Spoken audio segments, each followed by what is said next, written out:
intervenus en Grande-Bretagne firent de véritables exploits au sein de la Royal Air Force britannique.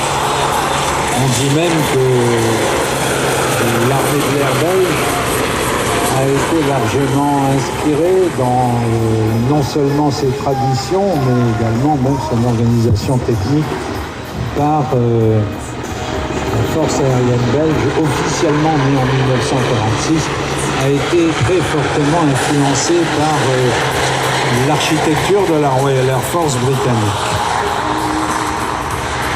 Excellente machine pour desservir en particulier les plateformes de forage pour intervenir sur, comme on le voit maintenant, avec un spécialiste qui est treuillé à la verticale, comme il serait treuillé vers le ciel grisé.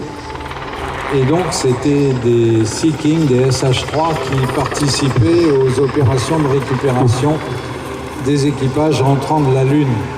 Sortant de leur capsule Apollo, les premiers engins, leur premier retour à la Terre était d'être hissés à travers les bons services du spécialiste de treuil embarqués dans la soute de la machine. Ils étaient embarqués dans une espèce de panier en fil de fer et remontés sans ménagement et sans élégance en direction de la cabine du SH-3 avant d'être déposés sur le pont du porte-avions qui était venu les récupérer.